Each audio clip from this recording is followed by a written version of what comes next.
HS community, स्वागत है आप सबका आपके अपने चैनल हंग्री स्पिरिट्स में। हंग्री स्पिरिट्स देख रहे सारे दर्शकों का मैं अंजू शर्मा दिल से स्वागत करती हूँ।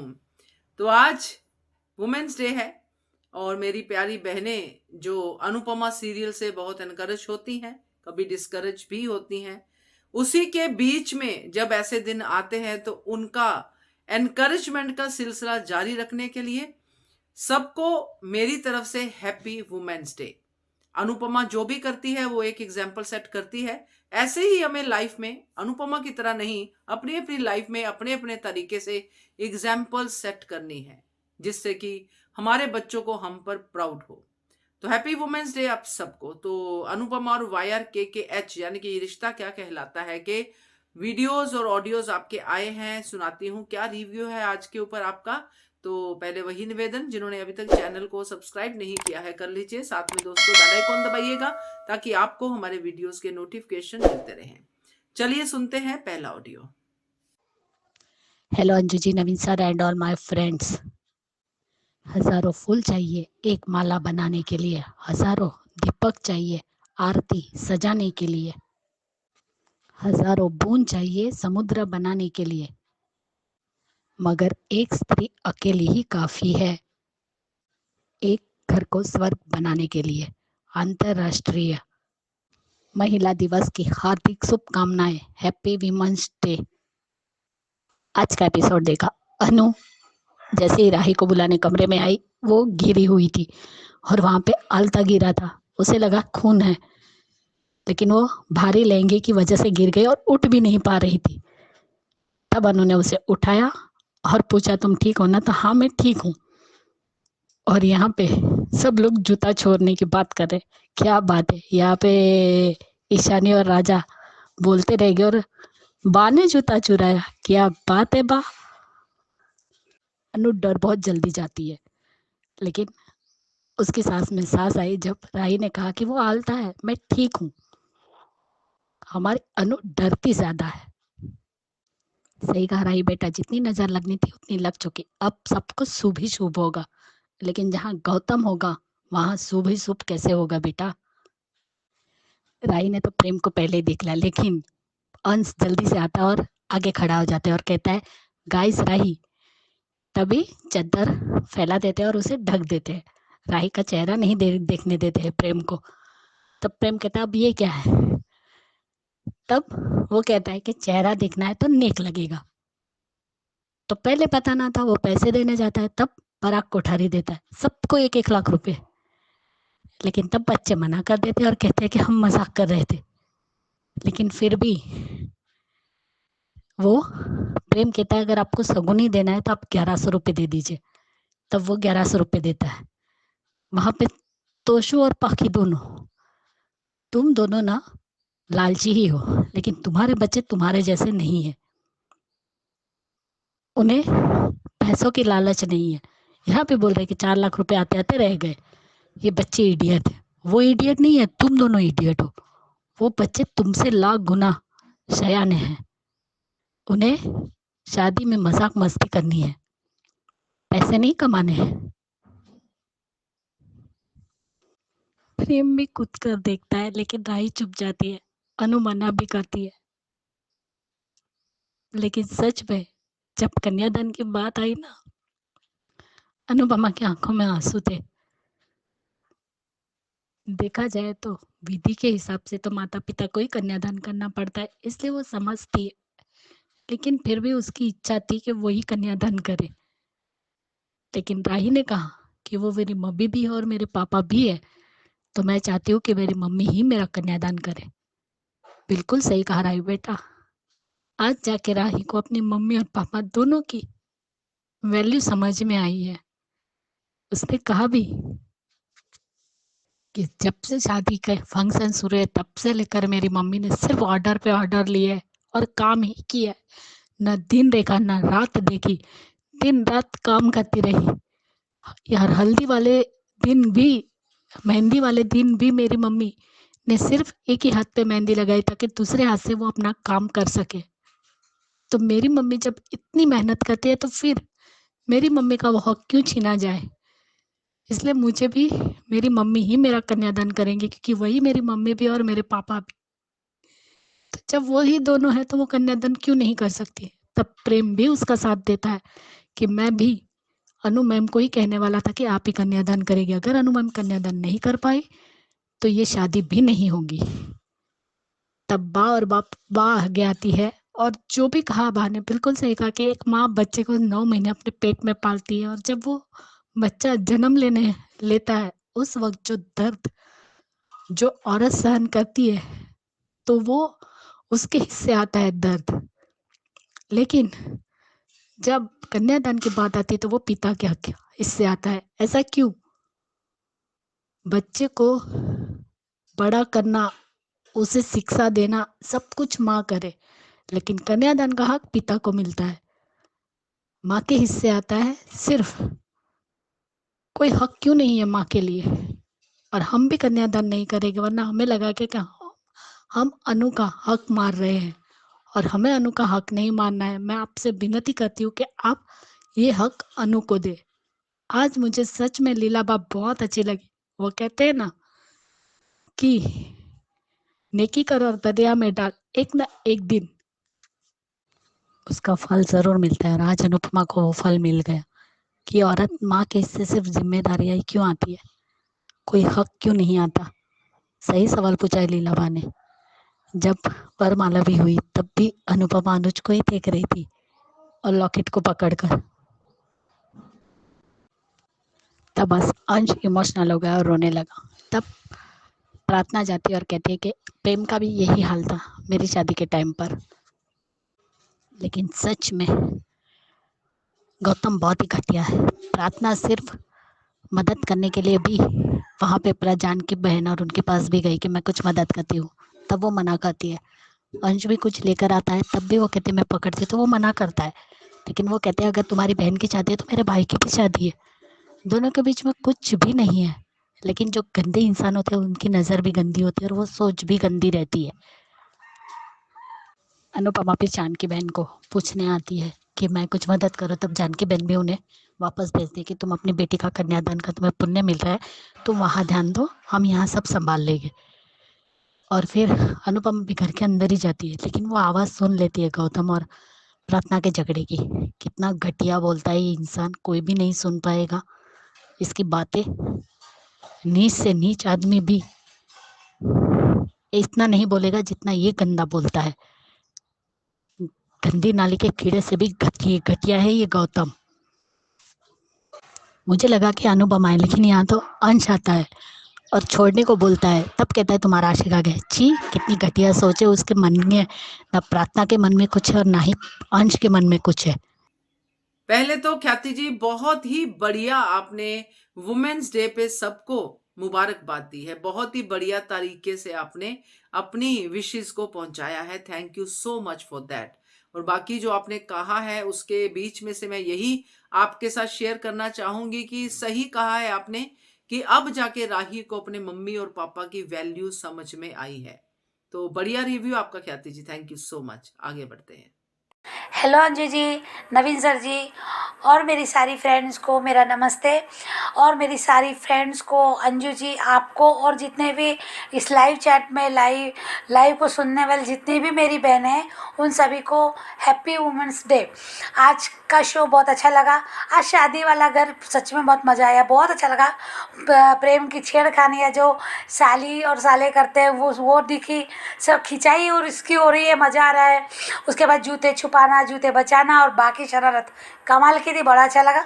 बहुत एंजॉय कर रही है बात शादी इस दिल से। अच्छा लगा, जितनी अनुपमा की शादी एंजॉय नहीं कर पाई शायद भाई, बाप और बाया ने माए राई की शादी एंजॉय करी। और कहीं ना कहीं अनुज के एहसानों का, यानी जो है ना, कहते हैं ना कि एहसान का बदला तो कभी एहसान तो कभी चुका नहीं सकती, पर कहीं ना कहीं एक किश्त तो बाया ने भर दी आज ये खुशी में शामिल होकर अनुपमा का साथ देके, यानी अनुज के इसका बात का, क्योंकि वो राही अनुज की बेटी है। तो यहाँ अच्छा लगा वो सीन देखे। और उसके बाद हम जब देखते हैं कि गौतम का यानी उसकी गंदी नज़र जो सोच उसकी है वो अंश को लेके, हमको नहीं पता था कि ये प्रार्थना को बचाने के लिए वो कैसे जाता है, यानी प्रार्थना को क्यों टॉर्चर कर रहा है। पर आज अंश की वजह से यानी अंश पे शक कर रहा है, वो अंश को लेके उसको गलत गंदे शब्दों में बोल रहा है। प्रार्थना बंद कमरे में तो बोली पर बाहर आके झूठ बोलेगी, हमने सुना है वो डायलॉग, प्रोमो में देखा। इसलिए मैं कहना चाहूँगी कि पराग कोठारी ने जैसे आज कन्यादान के लिए समझदारी दिखाई, तो कहीं ना कहीं वो एक समझदार इंसान दिखता है, कहीं ना कहीं उसके मन में एक सॉफ्ट हार्ट भी है। तो क्या वो एक बार भी नहीं समझेगा इस बात को? सादी सिंपल सी बात है, इसमें बहुत ही सादी सी बात है कि गौतम अगर कह रहा है कि माँ बेटी मुझसे बदला लेने के लिए ये सब कर रही है, मैं तुम्हारी बेटी को ऐसा कुछ भी नहीं करता, तो ये जो वो उल्टा उन पर ये कर रहा है, इल्ज़ाम लगा रहा है, तो कौन सी माँ दुनिया में, कौन सी माँ अपनी बेटी के साथ ऐसा करेगी? अपने बेटी की शादी के दिन फेरे करने के वक्त, शादी चल रही, शादी आज शुरू है और उसमें ये तमाशा करेगी, कौन सी माँ करेगी? तो यहाँ पर कोठारी को समझना ही होगा, यहाँ बा नहीं समझेगी। मुझे लगता है मोटी बा ये इन परंपरा और झूठी शान में वो चुप रहेगी शायद, या फिर औरत के हक में बोलेगी तो पता नहीं। पर यहाँ मुझे पराग कोठारी पे एक उम्मीद है कि पराग कोठारी अभी जब भी गुस्से में बोल रहा है और जो से अब वो अपने दामाद पे विश्वास करता है, पर ठंडे दिमाग से अगर सोचे, थोड़ा सोचे, अगर यहाँ पे कोई और भी बोले कि क्यों अनुपमा गई या फिर अनुपमा बोले, तो यहाँ मुझे लगता है कि उसको समझना चाहिए कि अनुपमा ऐसा कैसे कर सकती है, दुनिया की कोई औरत नहीं कर सकती। जबकि ये तो अनुपमा की छानबीन करके अनुपमा का सब कुछ जानने के बाद आया है, ये रिश्ता किया इन लोगों ने। तो मुझे वही कहना है कि ये कहीं से कोई भी लॉजिक बैठता नहीं है। गौतम ऐसा कर सकता है और बेटी कितना सच बोल रही है, और तुम्हारे घर का वातावरण, तुम्हारे घर का जो एटमॉस्फेयर है, जो तुम्हारे घर में माहौल है, उसको देख के ख्याति चुपी रहेगी। एक बार मैं सारी प्रार्थना चुपी रहेगी और एक बार क्या ख्याति ने भी कहा था कि ये प्रार्थना खुश नहीं दिखती है, तो पराग ने उसे मना कर दिया था कि ऐसा कुछ नहीं है। उन्हें ये कहा था ठीक है दामाद के, और प्रार्थना को भी दिमाग होना चाहिए कि प्रार्थना ये सच है, कभी ना कभी सामने आएगा। तुम्हारे तुम्हारे पिता का तबाही या बर्बादी जो ये करने वाला है, तो शायद तुम पहले बता के बचा सकती हो, जबकि ना कि बहुत देर होने के बाद तो पछताओगी, तुम खुद पछताओगी। सबको तुम तो डूबी रही हो, सबको डूब के मरोगी। तो यहाँ प्रार्थना में भी दिमाग होना चाहिए कि प्रार्थना कभी ना कभी तो सच आना है, तब भी जो ये करेगा गौतम, तब भी वही करेगा जो वो आज करेगा। तो यहाँ मुझे वही लगता है कि प्रार्थना को भी ये बात समझनी चाहिए, पर अब पता नहीं कहाँ कैसे इसको लेते। पर अनुपमा माफ़ी नहीं मांगना चाहिए, बिल्कुल माफ़ी नहीं मांगना चाहिए। सिर्फ यहाँ प्रार्थना का ही नहीं, क्योंकि अनुपमा की बेटी जो उस पर उससे गंदी नज़र डाली, उसको छूने की कोशिश की, उस इंसान से माफ़ी कैसे मांगे, क्यों मांगे माफ़ी? तो मुझे ये गलत होगा अगर अनुपमा अपनी बेटी के लिए माफ़ी मांगेगी, इस गंदे इंसान के लिए, और उसी के घर में बहू बना के भेजेगी जहाँ दामाद की सुन रहे, तो अनुपमा पराई की क्या सुनेंगे लोग? क्या उसके बाद कोई खतरा नहीं? क्या उसकी इज्जत को या उसकी किसी भी चीज़ को राही की खतरा नहीं? तो मुझे वो थोड़ा अजीब सा लगेगा कि अनुपमा शादी करवाने के लिए, और इस बात को राही भी समझती है, ऐसा नहीं कि राही अनुपमा को गलत समझेगी। हाँ, ये होगा कि मामले को टाल दिया जाएगा, ऐसा कुछ हो सकता है कुछ समय के लिए, या फिर ऐसा कुछ ये भी हो सकता है कि ठीक है गलतफहमी होगी, जो भी माफ़ी वाली बात तो नहीं होगी, ऐसा मुझे भी लग रहा है कहीं ना कहीं। पर अब जो नए कैरेक्टर है, नए कैरेक्टर की बात है, तो वो वनराज तो नहीं लग रहा मुझे। अनुज भी तो चेहरा दिखा रहा है, तो अनुज प्लास्टिक सर्जरी करके आ रहा है, तो बहुत गलत होगा। हम गौरव खन्ना को देखते हैं, मैकर भी समझते इस बात को, और लव स्टोरी की बात बता रहे तो पता नहीं क्या है, तो ये भी अलग है। तो मुझे लगता है कि कहीं कोई नकली इंसान अनुज बन के तो नहीं आया। ये पता नहीं क्यों ऐसा लग रहा है कि ये क्या बोलते हैं उसको,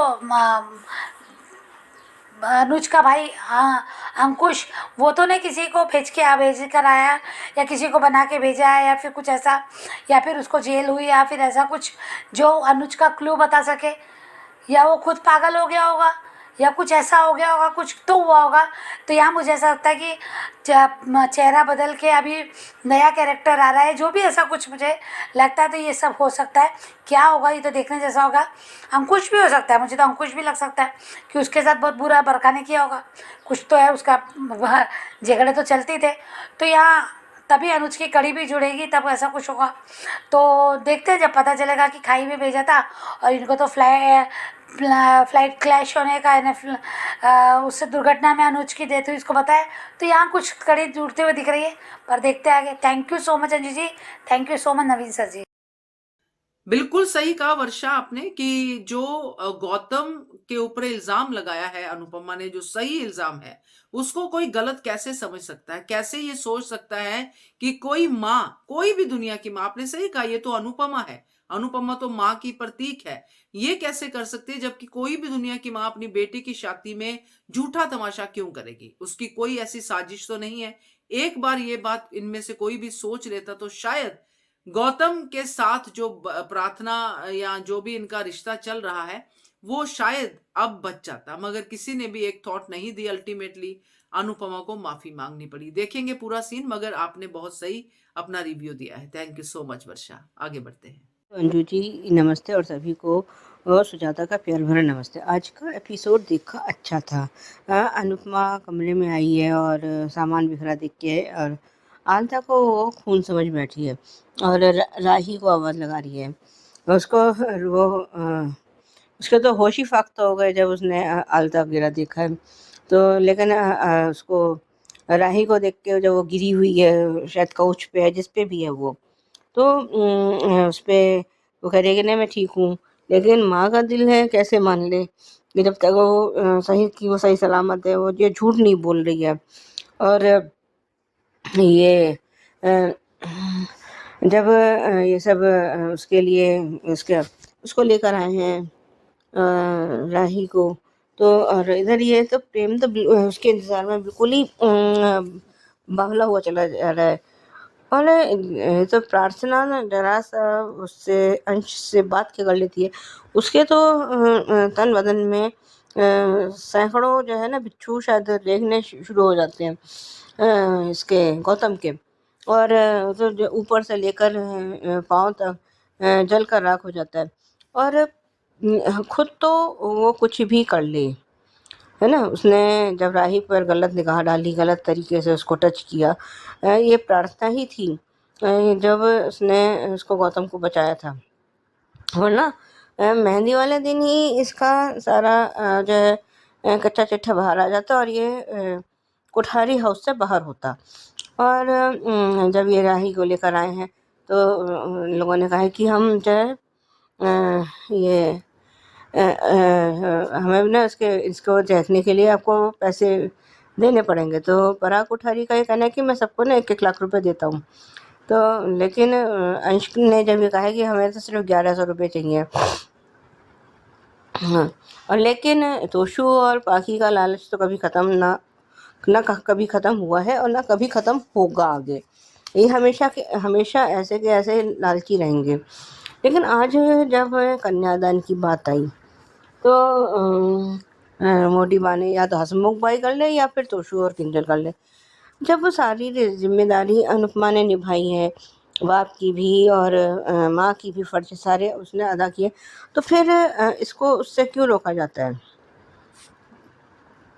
क्वेश्चन तो सबसे बड़ा यही है, क्या एक अकेली माँ जो है अपनी बेटी का कन्यादान नहीं कर सकती, या अकेला बाप अपनी बेटी का कन्यादान नहीं कर सकता? ऐसा कुछ नहीं है, सब करते ही हैं। और ये जब इधर उसकी आज तो बा ने भी हम सबका दिल जीत लिया जब उसने अनुपमा के फेवर में बोला है। सबसे ज़्यादा तो चौंकाया है पराग कोठारी ने।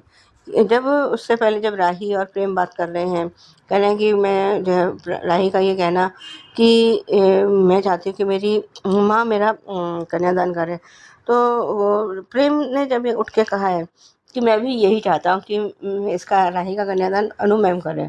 अगर ऐसा नहीं हुआ तो ये शादी ही नहीं होगी। और ये बात पराग कोठारी जानता है कि प्रेम कितना ज़िद्दी है।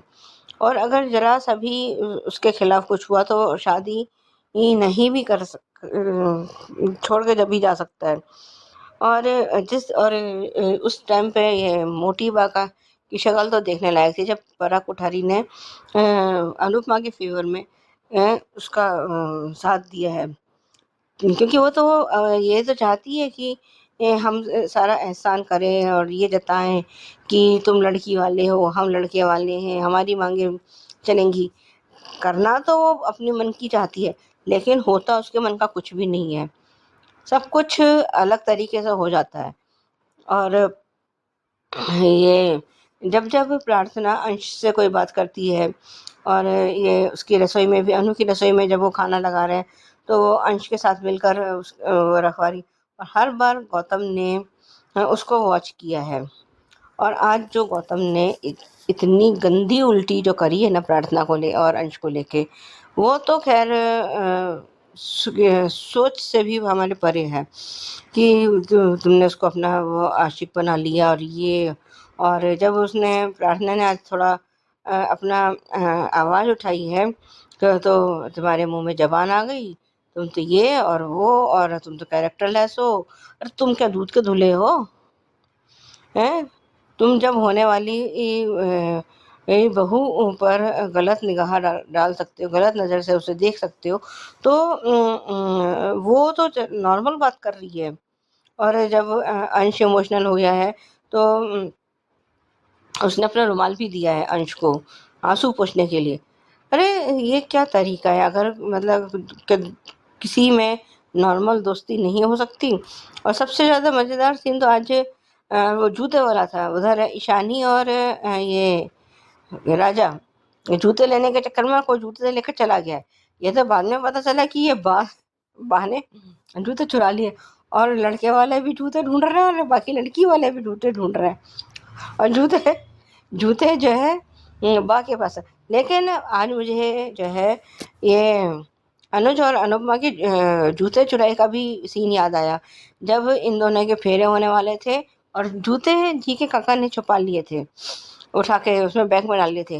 लेकिन ये पाखी, तोशू और समर, ये सब इन लोगों ने मिलकर जो है उसका अनुज का मोबाइल फ़ोन ही चुरा लिया था। तो वो कह रहा है कि नहीं, मैं तो, मेरा मोबाइल तो मेरे पास है। तो पता चला कि वो तो कब जाने कब में इन सब बच्चों सबने निकाल भी लिया। मज़ेदार था वो। खैर ये जब अंश वहाँ आ गया है तो उन दोनों में हाथापाई हो गई है, और ये गौतम ने उसको प्रार्थना को हाथ मरोड़ दिया है। और ये इसको अनुपमा को भी कुछ आवाज़ें आई हैं कमरे से, जब वो बाकी कमरे में से वो लिफाफे, शगुन के लिफाफे निकाल रही है। वो वहाँ पहुँची भी है, तब तक ये अंश भी वहाँ पहुँच गया है। वो कुछ लेने आया है कमरे में, तो वो वहाँ पे देखता है तो उन दोनों में हाथापाई हो गई, और इतने में वहाँ अनुपमा पहुँच गई है और उसने अंश को संभाल लिया है। और प्रीकैप लगभग वही पुराने वाला था। आज के लिए अभी बस इतना ही। धन्यवाद। बिल्कुल सही कहा सुजाता जी आपने कि बा ने दिल जीत लिया। आज तो बा की तारीफ बनती ही है, क्योंकि बा अब काफी टाइम से, जब से राही की शादी की बात शुरू हुई है, बा काफी कुछ कर रही है जिससे कि अनुपमा को सपोर्ट मिल रही है। तो आज तो बा ने जो औरत को लेके बात कही है, जो माँ को लेके बात कही है, जो कन्यादान को लेके माँ को अधिकार मिलना चाहिए उस पर बात कही है, तो दिल जीतने वाली बात तो है ही। बढ़िया review, thank you so much Sujata ji. आगे बढ़ते हैं। हेलो एवरीवन, जय श्री कृष्ण।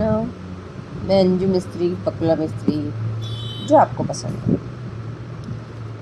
आज का एपिसोड अच्छा था। रूम की हालत देख अनुपमा डरी, स्वाभाविक था।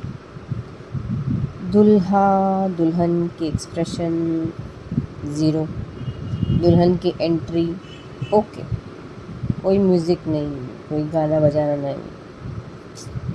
अनुपमा की याद आ गई, कितनी अच्छी थी, है ना। और अनुष्का चेहरा हाय टमाटर जैसा लाल हो गया था। और प्रेम एकदम फ्रीज लगता है मुझे एक्सप्रेशन में। चलो ठीक है, फिर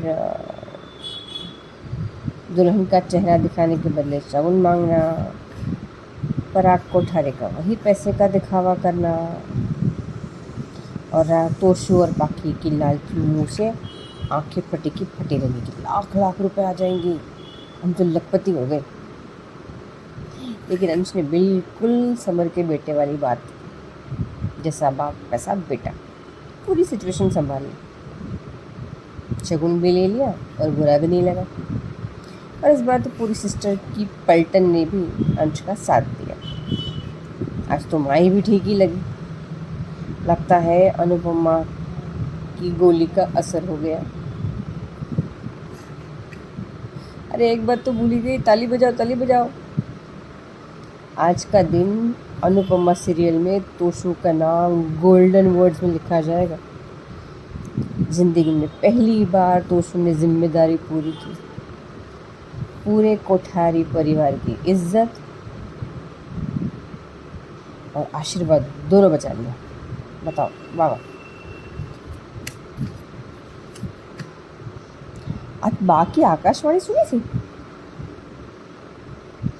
मेरे तो मुंह से वो रील आती है ना, हे हरिराम कृष्ण जगन्नाथ प्रेमानंदी, मेरे मुंह से वही निकल गया कि ये मैंने क्या सुन लिया। भूत के मुंह से राम राम सुना, वैसा मजा आया मुझे। बा का ट्रांसफॉर्मेशन गजब। चलो दूरबीन के पैसे वसूल हो गए। अनुपमा पे इतना ध्यान से देखती थी नहीं, आज अनुपमा का बदला चुका दिया, एहसानों का, सेवाओं का, पॉजिटिव वे में। ठीक है, अनुपमा वैसे राही का कन्यादान करने का अधिकार अनुपमा का ही था, मुझसे भी ज़्यादा। सॉरी टू से। बाकी सारी गलतियां माफ आज। राही के माँ बनने के लिए अनुपमा ने कितने जतन किए, याद करे तो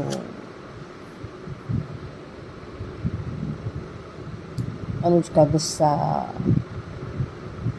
बिछड़ना, माया का आना, श्रुति से सगाई, वो दर्द, वो तड़प, वो छोटी का बार बार घर से भाग जाना, अनुपमा का बार बार ढूंढ के लाना, जीवन भर की पूरी पूंजी एक ही बार में मांगने पर दे देना, और आज शादी की सारी तैयारी। 1000% अनुपमा का हक बनता था कन्यादान का सौभाग्य पाने का, और किसी का नहीं। पर बेचारी बोलती क्या, वो इच्छा उसके चेहरे पे दिख रही थी कि कोई तो मेरे बदले बोले। आज राही भी बोली, बा भी बोली। बा कमाल की एक्टर है, पॉजिटिव नेगेटिव फटाफट कर लेती। नाइस। गौतम और प्रार्थना के बीच का सीन ऐसा लगा वो अजगर नहीं सुंदर से हिरण को ऐसे लपेटे में ले लेता, वैसा दबोच लिया एकदम से। अंश भी बहुत अच्छा था आज, कोई भी गलती नहीं थी। और लास्ट का डायलॉग, माय गॉड, क्या था वो कि बात नारी के सम्मान की आए तो मैं सस्ता महंगा नहीं देखती। वाह, मजा आ गया। और प्रोमो देख के ना मेरी सिट्टी बिट्टी गुम हो गई है। हे भगवान, ये अनुज को क्यों नहीं लाते, मेरी जान क्यों खा रहे। अगर ये नया अनुज निकला ना, मैं पत्थर मारूंगी ज़्यादा, सच्ची बता रही। आज के लिए इतना ही, चलो बाय बाय, कल मिलते। सही कहा आपने अंजू मिस्त्री कि अनुपमा की गोली का माही पे असर हुआ है। जहां पे अनुपमा ने गोली दी है, वहां पे प्रेम और राही ने थोड़े थोड़े टॉनिक का जो चम्मच है वो भी पिलाया है, ताकत की दवाई भी दी है ताकि ये गोली हजम हो जाए। तो सही से हजम हुई है अभी तक तो बाकी तोशु के लिए बहुत सही कहा आपने कि इतने टाइम से तोशु को हम काम बिगाड़ते देख रहे हैं, पहली बार सिंहासन सही से संभाला है, कोई बारूद नहीं बनने दिया उस सिंहासन को। बढ़िया रिव्यू आपका अंजू मिस्त्री, थैंक यू सो मच। आगे बढ़ते हैं। नमस्ते अंजू जी, नवीन जी। मैं सुचि रवि अनुपमा के लिए, वाह क्या इमोशनल रोलर कोस्टर राइड है।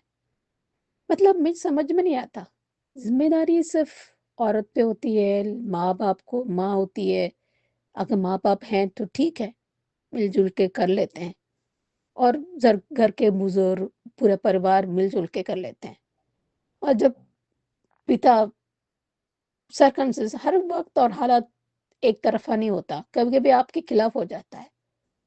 क्या पिता का जब हक हो सकता है तो माँ माँ की क्यों नहीं हो सकता?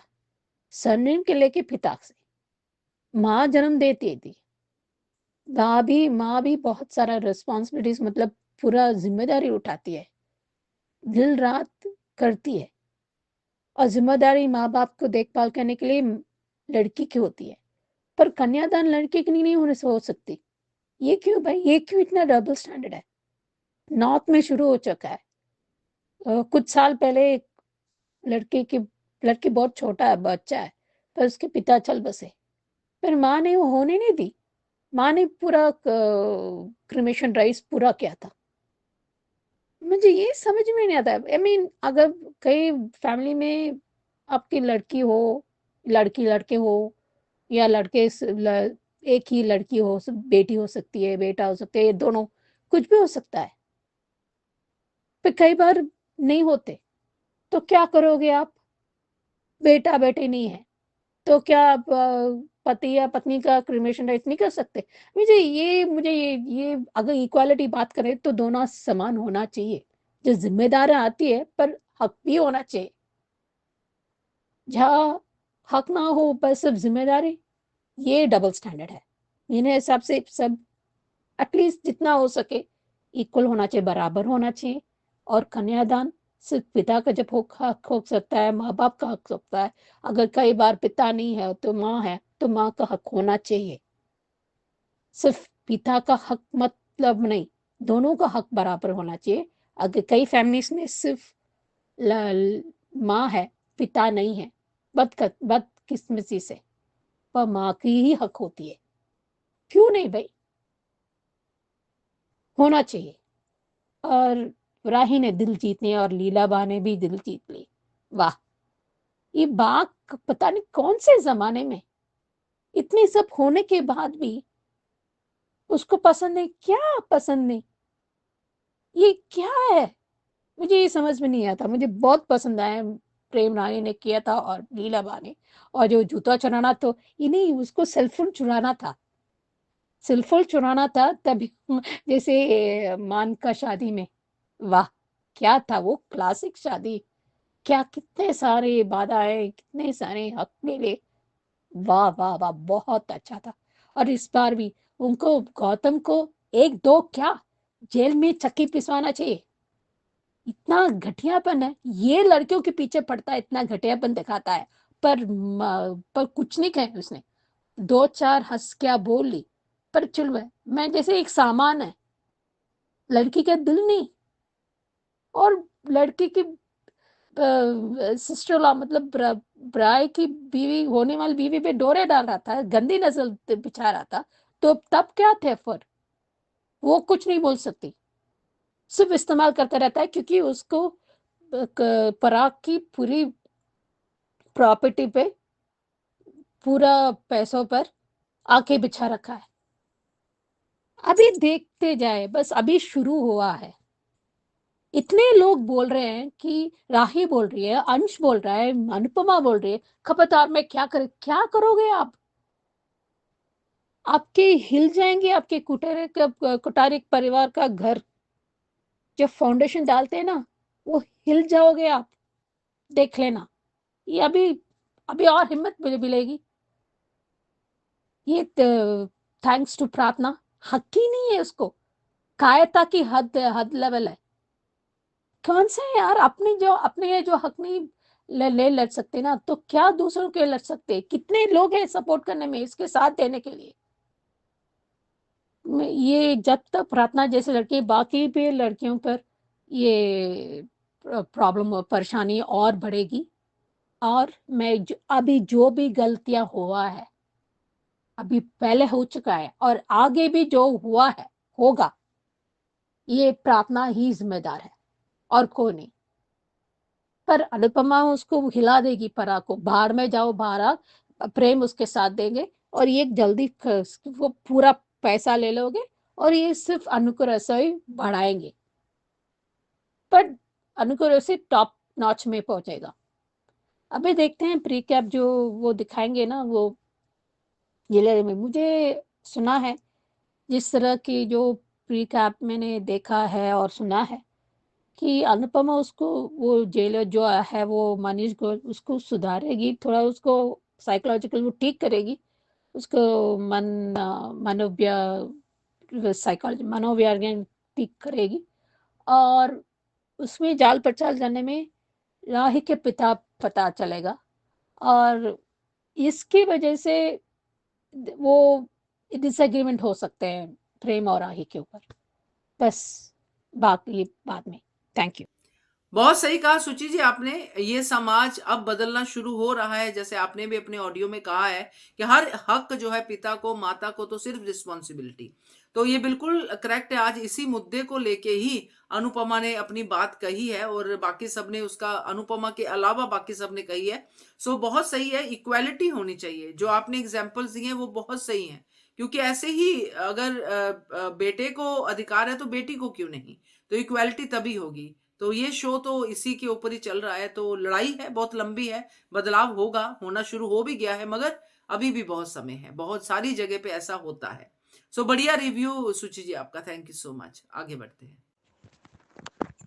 गुड आफ्टरनून अंजू दीदी, महिमा।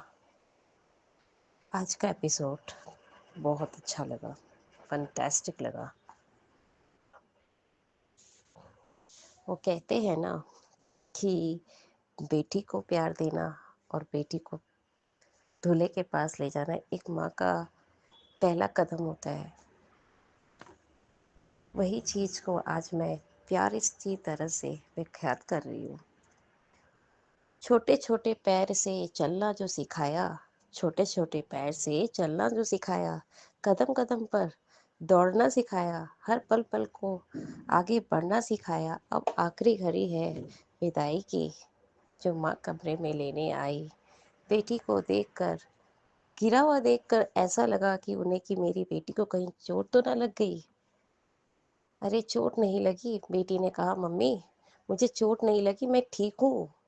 ये तो आलता गिरा है, ये तो आलता गिरा है, मैं ठीक हूँ।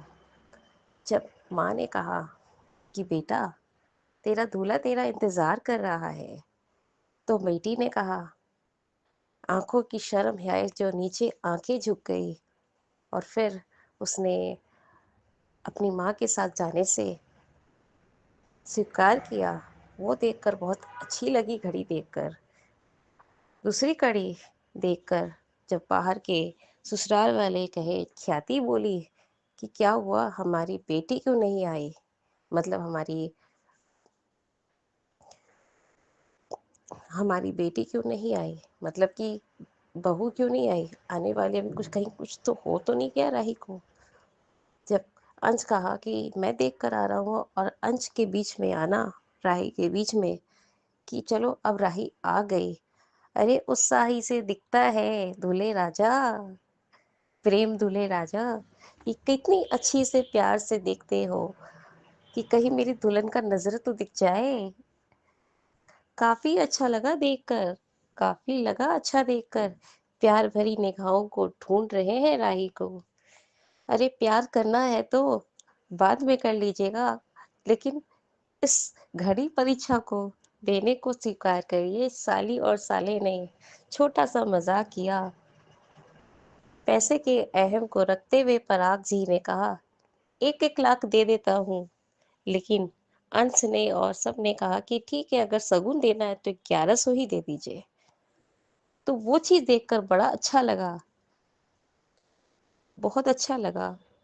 अब उसके बाद तीसरी कड़ी कहती हूँ, जब वरमाला हो सामने, दुल्हन खड़ी सामने, इतनी मुश्किल, इतनी प्यारी, इतनी स्वीट सी दिखती, और आंखें की शर्म, हाय क्या ही कहे। और प्रेम जब दोनों एक दूसरे को इशारा की, वाह तुम कितने सुंदर लग रहे हो, कितने हैंडसम लग रहे हो, और क्या दुल्हन हो यार। वो देखकर भी अच्छी लगी। जब वरमाला की तैयारी हुई जब वरमाला की तैयारी हुई तो देखकर काफी अच्छा लगा।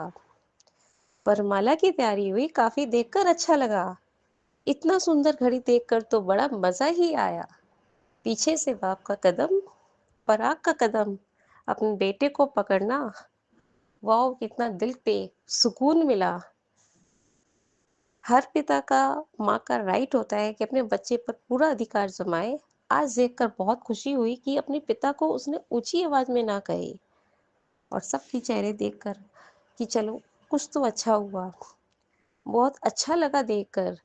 वरमाला हुई, हाथों बढ़ाए प्रेम ने, और आगे मंडप पे ले गए।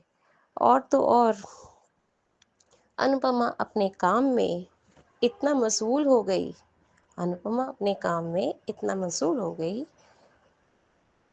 कि एक बार जाकर केटरिंग का काम तो देख लूं। एक बार जाकर काम केटरिंग का देख तो लूं कि कैसे मेहमान पूरे गरम खाना हो रहा है या नहीं हो रहा है। वो चीज़ देखकर भी अच्छा लगा कि माँ के ऊपर दायित्व बहुत सारी आ जाती हैं जब बेटी की शादी होती है। और चौथा चीज़ देख लो, इतनी सुंदर प्रार्थना, इतना सुंदर अंश, दोनों मिलकर काम कर रहे हैं कि बेटी वाले और बेटे वाले, लड़के वाले लड़की वाले दोनों काम करते हैं। बराबरी का हिस्सा होना चाहिए। तो प्रार्थना की ये बात बहुत अच्छी लगी, और अंश को समझाना कि मेरे प्रेम भाई को भी इस तरह का दर्द हुआ था जब मेरी शादी हुई थी। तो हर भाई का दर्द दिखता है। मैम मेरे भी शादी में पांचों भाइयों, मतलब मेरे खुद का सगा भाई तो रो ही रहा था। मेरे मासी के और मेरे मामा मामी के जो भाई को मैं राखी बांधती हूँ उन लोग भी रो रहे थे। वो लोग की आंखों में भी आंसू कम नहीं थे। और मेरा तो हाल विदाई के टाइम क्या ही कहे।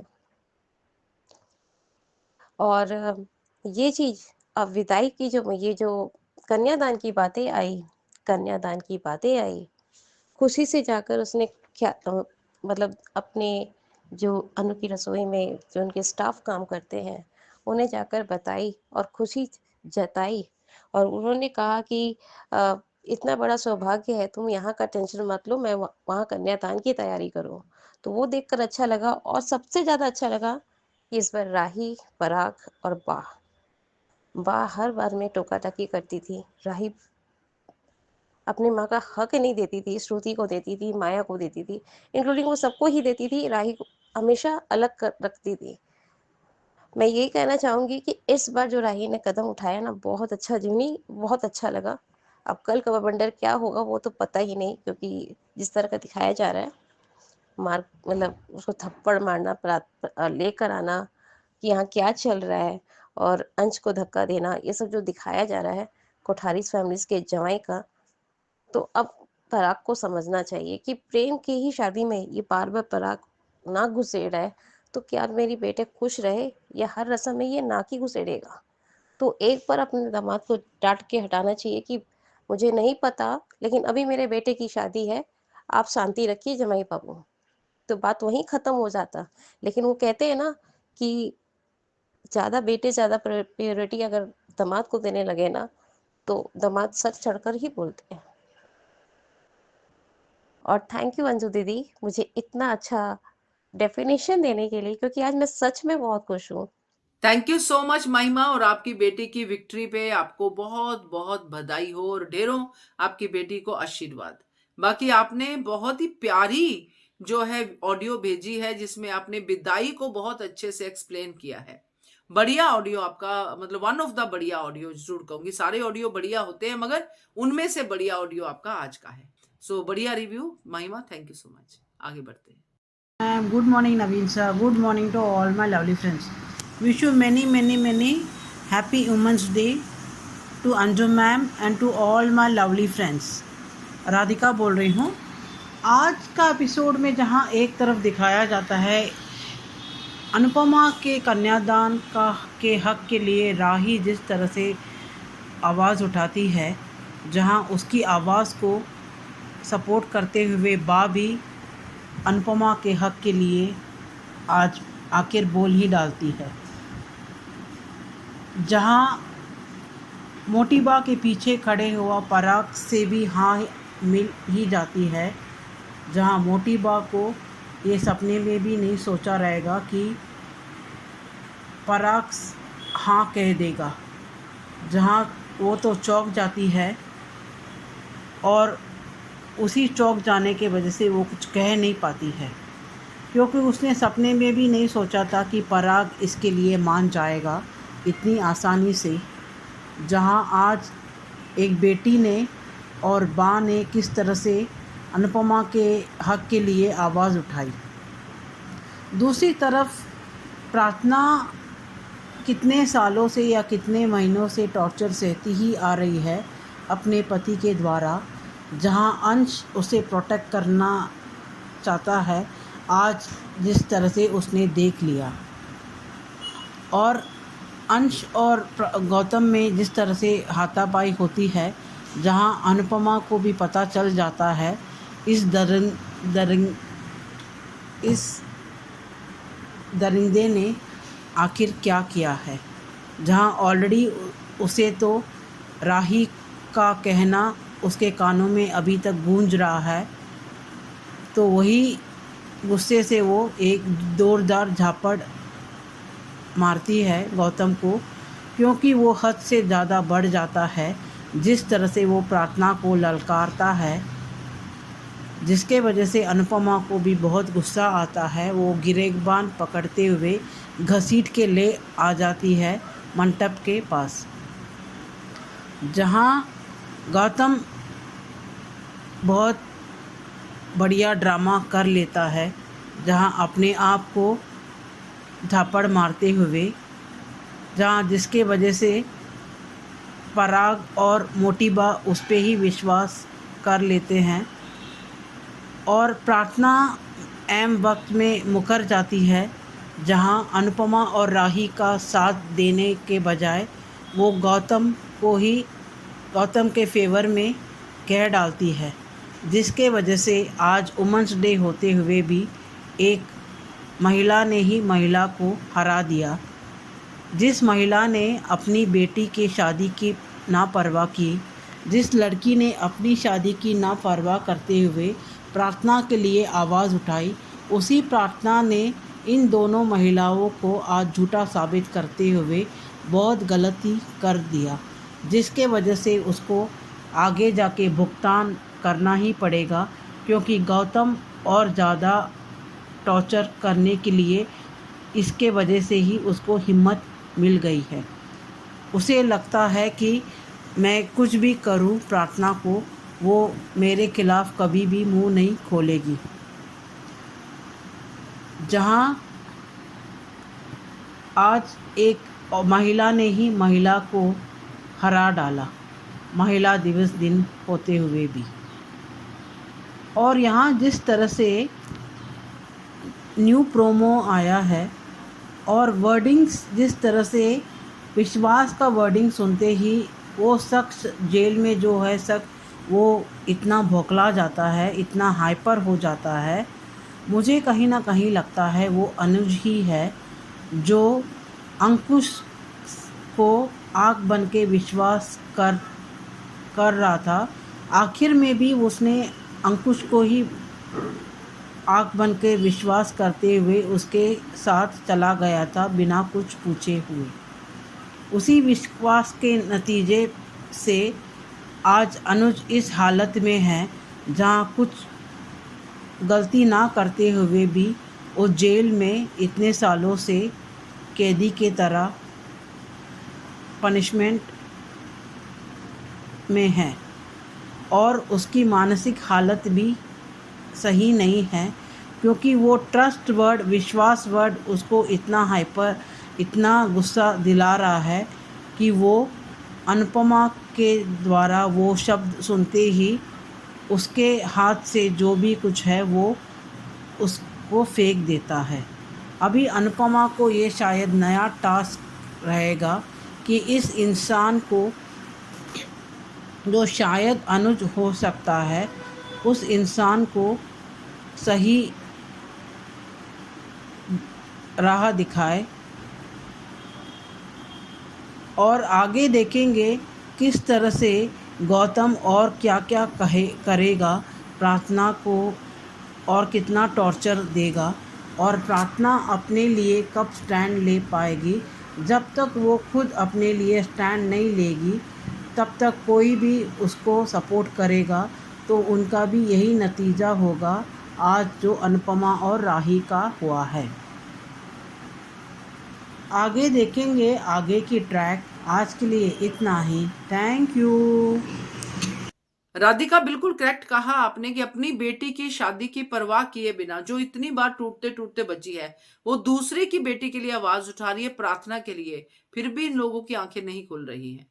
ये अनुपमा ही कर सकती है, कोई और नहीं कर सकता। तो बढ़िया रिव्यू राधिका आपका, थैंक यू सो मच। तो ये थे अनुपमा के रिव्यूज। अब सुनाती हूँ ये रिश्ता क्या कहलाता है के रिव्यूज। नमस्ते अंजू जी, नमन जी। मैं सोची रवि, ये रिश्ता क्या कहलाता के लिए। पहले मैं सोच रही थी वो बहुत जल्दबाजी कर रहे थे, सब्र नहीं है। जब वाकई मुझे बीना उन पर फख्र हो रहे हैं, और बात सुरेखा और सुलेखा को, उनकी पत्नी, उनके बहन को समझा दिया था कि आत्मसम्मान की भी है, और ढेर सारा आशीर्वाद। कई बार क्या होता है कि हम लोग पीछे थोड़ा स्टेप बैक, पीछे हैं पर इसका मतलब पीछे रह जाए नहीं, मतलब साथ देना चाहिए, पर जहाँ साथ देना चाहिए, जहाँ होना चाहिए, जहाँ साथ नहीं, जरूरत नहीं है, बस पीछे उड़कर देखे वो क्या कर रहे हैं। अगर जब भी उनका मदद चाहिए हम कोशिश कर सके। अभी ना बहुत देख चुकी जिंदगी, लेकिन इतना कठिनाइयों का उसने सामना बहुत किया है, लेकिन अरमान कोई आदत नहीं है। और धारी साहब को किस बात की अक्कड़ मुझे समझ में नहीं आ रहा। फूफा से इतना झूठ बोला है, इतना झूठ बोला है, वो किसी के सगे नहीं है। घटियापन के सारे हदें पार हो चुके हैं, और अभी भी अबीर का पता नहीं है कि, और अबीर किस अक्कड़ से, तो उसने वो मंडप छोड़ दिया तो तुम कायरा से शादी करो, वो कौन सा जस्टिफिकेशन है। हाँ, उसने मुंह बंद कर दिया था दादी सा का, पर उसका भी गलती है ना। सबने मिलके कायरा की जिंदगी खराब कर दिया है, और इतना क्यों, उस बात पर कैसा अकड़। चारों क्यों नहीं कर सके, क्यों नहीं अपने प्यार के लिए और मम्मी के लिए लड़ सके। हद हो गई यार। और कोई नहीं कर, आपने धोखा बड़ा किया, रोहित ने किया था। सब मिलकर दादी साहब को, विद्या को अकेले छोड़ना चाहिए। क्या कर सकते हैं, जो मैं खुदकुशी करने वाले बोलकर कोई नहीं खुदकुशी करता है। ये तो इमोशनल मैनिपुलेशन है। एंड वैसे भी खुदकुशी करना और कोशिश करना ये गैर कानूनी है, और आत्मा का भी इंसल्ट है। अब आत्मा से बदतमीजी कर रहे हो। जीवन दिया है क्योंकि आत्मा सम्मान खो देने का नहीं, और आत्महत्या करने के लिए ये नहीं है। इस दिन देखने के लिए माँ बाप ने पैदा नहीं किया है। कुदरत ने नहीं दिया है कि माँ बाप को पैदा करने के लिए बच्चों को इस दिन देखने के लिए। ये लोग बस ऐसे, ये कोई चॉकलेट है क्योंकि मैं खुदकुशी कर ले जा रही हूँ। कौन से करने वाले हैं, कोई नहीं बोल के करता है। माधव को वॉकआउट करना चाहिए था, सब करना चाहिए था। क्या कर सकते हैं। वैसे भी वो क्या करेंगे, अभी पी नानों के घर जाएंगे, सब वहां पर रहेंगे, उसके बाद फिर क्या करेंगे, कौन से इसके से लड़ेंगे। ये लोग बहुत बेचैनी से, और कोई चारा नहीं, सिर्फ कॉन्ट्रैक्ट का अंत का वो वेट कर रहे हैं, इंतजार कर रहे हैं, ताकि वो हनुमान के पास जा रहे हैं। और हनुमान है कि मैं पे लॉ, मैं वकील पेशा मैं छोड़ रहा हूँ। उसका मेहनत है ना, सिर्फ पैसों से नहीं, अपनी मेहनत है ना, उसको मेहनत को पैसे से खरीद नहीं जा सकता। हाँ, उसने पैसे ने भर दिया था, पर बाकी सब उसने पढ़ाई की, मेहनत की है ना। और अभिनव ने भी कौन से किया था, अभिनव कैसे वो कर पाती, क्योंकि फूफासा ने तो उनका लाजवाब काम है। पर मुझे ये इतनी बात है कि मुझे आरू अरमान की माँ, आई फेल, मुझे बहुत खराब लगा। कितनी टॉर्चर सहे होंगे, कितनी मुश्किलें सामना किए होंगे। अपनी दिमाग का संतुलन खो दिया था। बीवी सॉरी पति और बच्चे खोने के बाद, दिमाग के संतुलन खोने के बाद कैसा कैसा हाल होगा, उन्हें अंदाजा नहीं है। तब हम सोचेंगे ये क्या है, जरा जी का गिल्ट भी नहीं है। लगता है विद्या का थोड़ा थोड़ा थोड़ा हो रहा है, फिर देखते हैं कितना हुआ है। सब उसको छोड़ देना चाहिए। सब गुस्से हैं, सबको पता है कि इन्होंने बहुत बड़ा धोखा दिया है। सी अबीरा को बड़ा दिल है, तो किसी का बड़ा दिल का लायक नहीं है, तरस करना लायक नहीं है। विद्या जी की बिल्कुल नहीं, विद्या जी और दादी साहब का भी, दोनों का भी हक नहीं है। वहां पर बहुत बड़ा धोखा है, इसलिए अरबिना ने साथ दिया था कि उस आत्मा से मन ठेस पहुंचाएगी अगर कोई उसको कोई खिलाफ उनका सामान रखे या ला के दिए, जैसे पीमानु सुलेखा ने सब दिया था। पर अच्छा हुआ पीनानो ने साथ दिया, उन्हें समझाया, और ये वो पेशकीमती पेन दिया था। रिफिल पे तो भी अब चेंज कर सकते हैं, उसमें ज्यादा महंगा नहीं होगा। तो ये जो सिर्फ कुछ समय की बात है। वो अपने पैरों के जल्दी खड़े रहेंगे और सबको मुंह की बल गिरने पड़ेंगे। मुझे पूरा यकीन है अभिमान ये जंग भी जीत जाएंगे, क्योंकि सबका दिल जीता है, सबका आशीर्वाद दिया है, तो उससे कोई पावरफुल कोई नहीं हो सकता। मुझे पूरा यकीन है ये कर सकते हैं। बाकी हेलो अंजू जी, नमस्ते और सभी को सुजाता का प्यार भरा नमस्ते। आज का एपिसोड देखा अच्छा था। फरनानो ने अभीरा को आवाज़ लगाई है और आज अभीरा थोड़ी जो है नर्वस या थोड़ी शर्मिंदगी तो वैसे मतलब वैसे नहीं कि उसने कुछ गलत किया, लेकिन वो इस बात पे शर्मिंदा है कि उसके घर में एक गिलास पानी भी नहीं है कि लोगों को पिला भी सके। दूध नहीं है, चाय कैसे बनाए। और ये जब जब तक अरमान कुछ पानी वानी लेकर आया है, तब तक स्वर्णा और सुरेखा ये सब बातें कर रहे हैं, अरे तो भाई तुम वहाँ नहीं जा सकते तो हमारे घर चल लो। लेकिन वो तो ये लोग इतने अरमान इतना खुददार है कि वो नहीं जाना चाहता उनके घर, क्योंकि उसको अभीर से भी इशू है। और ये मनीष गोयनका भी अभी इसके खिलाफ थे, अभी तक तो थे, लेकिन अब जो है थोड़ा वो भी बदल गए हैं। तो स्वर्णा ने कुछ सामान इनके घर के लिए मंगवाया है, जिसे अबीरा ने लेने से मना कर दिया है। और सबको बुरा तो लग ही रहा है कि अबीरा और ये अरमान इस तरह से इस घर में रह रहे हैं। और इधर जो ये क्या कहते हैं, कावेरी पोद्दार के यहाँ वहाँ पे अभीर और वो आए हैं कियारा। और उसको चारू को देख के जो है अभीर ने कियारा का हाथ पकड़ लिया। और कावेरी पोद्दार अपने घमंड में, मुझे नहीं समझ में आता किस चीज़ का घमंड है कावेरी पोद्दार को। और जो है खैर सास और दामाद हैं तो दोनों एक ही कैटेगरी के।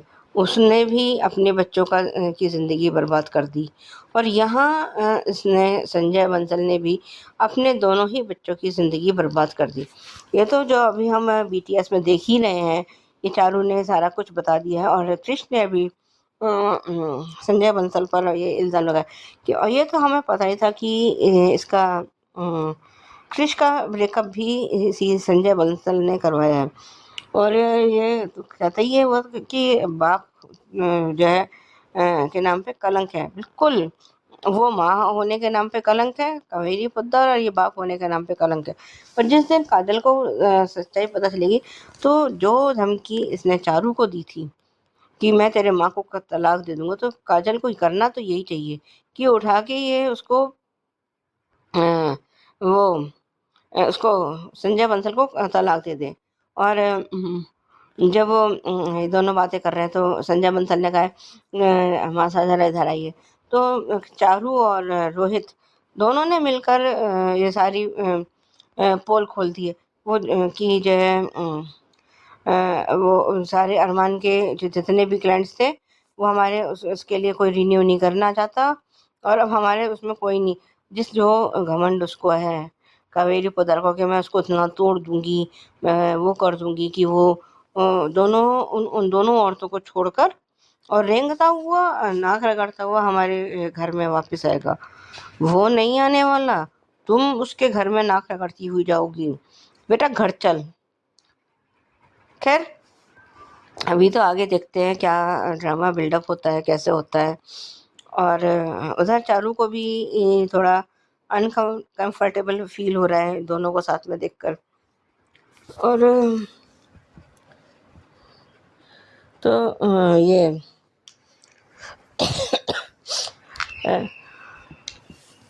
क्योंकि अब जो है कावेरी पोद्दार यानी जो पोद्दार फर्म का जो है अब डाउनफॉल शुरू हो चुका है कि अरमान ही की वजह से तो सारे क्लाइंट्स आ रहे थे, और रोहित और मनोज चाचू में तो कोई गट्स है ही नहीं कि वो कुछ भी इनको संभाल पाए, या वो काबिलियत नहीं है उन दोनों में। और संजय बंसल का तो खैर यही फंडा है कि वो तो चीटिंग करके, फ्रॉड करके और ये झूठ सच बोल के केस जीतता आया है। और जब ये सब बताया है रोहित और उसने कि हम लोग और चारू ने कि हम लोग भी तो उसी फर्म में काम करते हैं जिसमें आप काम करते हो, हमें नहीं पता होगा। और ये मीनू चाची ने उसकी कियारा और अबीर की उसने आरती उतारी। पता नहीं उन लोगों में से किसी ने, शायद रूही ने कहा है कि आपने चारू को घर आने से मना किया था कि घर में झगड़े होंगे तो आप नहीं आ सकते, लेकिन कियारा के लिए आपने ऐसी कोई शर्त नहीं रखी थी। और इधर परनानू बहुत खुश हैं और उन्होंने जो सामान लेकर आए आदमियों से कह रहे ये सामान वापस ले जाओ, और बहुत खुश भी हैं। और जब अरमान ने ये कहा है कि अब आप चाहे तो अभीरा को साथ ले जा सकते हैं, लेकिन अभीरा ने जाने से साफ मना कर दिया है, और उन्होंने उसको अभीरा को अक्षरा का पेन दिया है और कहा कि इससे तो अपनी नई कहानी लिख और वो कर। और वो अभीरा जो है पोछा लगा रही है, गलती से वो पेन जो है उसमें गिर गया है बाल्टी में, वो पेन ख़राब हो गया जिसकी वजह से उसकी आंखों में आंसू हुआ। इतने में शिवानी भी बाहर आ गई है और वो पूछती है कि कोई आया था, तो वो बताती है कि मेरे वो आए थे, फरनान वगैरह आए थे, लेकिन वो फिर दोबारा आएंगे, फिर मिलने आएंगे। और वो पूछती है कि तुम रो रही थी, तो वो बहाना बना देती है। और ये शिवानी फिर भी समझ जाती है कि अब तुम मुझसे झूठ बोलोगी, तो वो कुछ कहती नहीं है। और ये ठीक है, खैर अभी वही पुराने वाला था। आज के लिए भी बस इतना ही, धन्यवाद। थैंक यू सो मच सुचि जी, सुजाता जी, आपके इतने प्यारे प्यारे रिव्यूज के लिए। सच में अरमान और अभीरा एक एग्जाम्पल सेट कर रहे हैं, और सिवाय कावेरी पोदार, विद्या और संजय बंसल के बाकी सब उनके साथ हैं। ये होती है विक्ट्री प्यार। Subscribe to our channel by clicking the subscribe button. Click the bell button and enjoy the latest uploads from our channel.